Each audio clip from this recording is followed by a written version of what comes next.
Do you believe that offshore trusts are risky and that you might lose your assets in an offshore trust?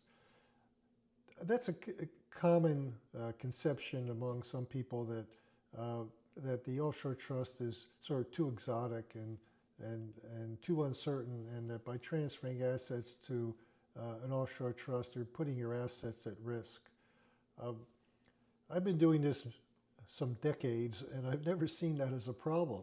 I never found never experienced a situation where a client has lost assets because they were misappropriated or stolen by an offshore trustee or through an offshore trust.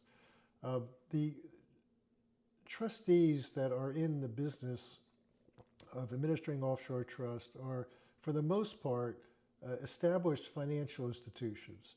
Their names may not be familiar to most people in the U.S. because they don't have a U.S. presence. That doesn't mean that they are not well-financed and staffed by experts, people of high integrity. So if you are setting up an offshore trust, and as long as you use one of the uh, established trust companies, uh, I find that there is very little risk that you're simply going to lose your assets and someone's going to run off with your assets. And there's a practical reason. The practical reason is that this is one of the businesses, the offshore trust industry, that is built on trust. So old-fashioned trust, where I don't mean legal trust, but just confidence and integrity trust, that the company's main asset is their trustworthiness. Uh, and this reputation for trustworthiness is what attracts clients, what keeps them in business, and what enables them to charge a reasonable fee for their services.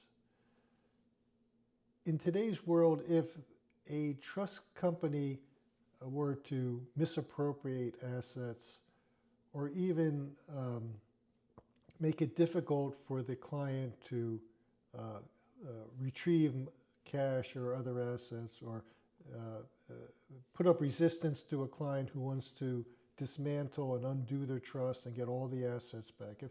If there was any situation where a trust company put unreasonable obstacles and made it difficult, and appeared to be that they were extorting their trust clients, uh, in today's world, that result would be very quickly known across the internet and social media.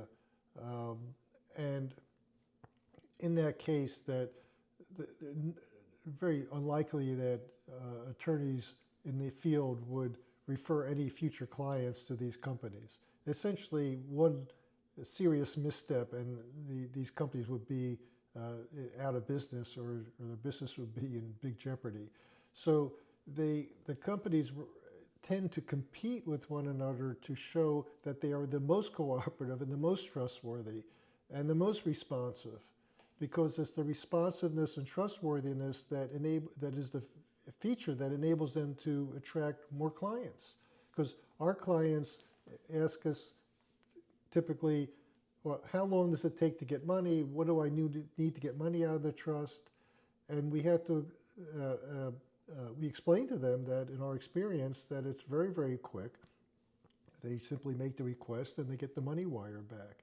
And any trust company that deviates from this is going to be, their business is going to be severely adversely affected. That is why that in our experience, and again, it's decades of experience, that we've never even received a complaint from a client that they had unreasonable difficulty retrieving assets from a trust or getting income distributed out of a trust that's administered by a experienced and substantial offshore trustee. So, what does that mean for you? What that means is that when you're evaluating providers of offshore trusts, whether they be, well, hopefully they're attorneys, but if they're not attorneys, online trust companies, interview the trustee. Insist that you have at least a Zoom call with the trustee and do your own due diligence on the trustee company. Ask the trustee company, are you insured? How much is your insurance? How long have you been in business? Okay, you have to do your own investigation to make sure you're dealing with one of the established trust companies.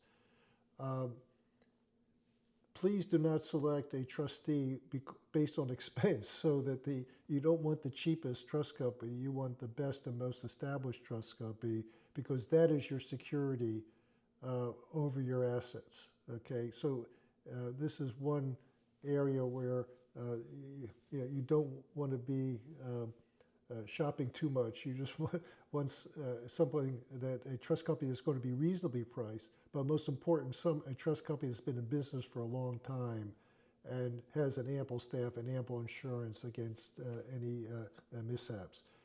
That said, if you do that, I do not believe that you have a significant risk of losing assets just because they're transferred to a trust. I think you have a much higher risk of losing assets to a judgment creditor by keeping your assets in the U.S. and not doing the trust. Okay, so what it comes down to is this: who do you trust more, your judgment creditors or a financial institution that's been in the trust business for a long time and has a good reputation? In most cases, you'll find that the offshore trust is the most effective and the least risky alternative.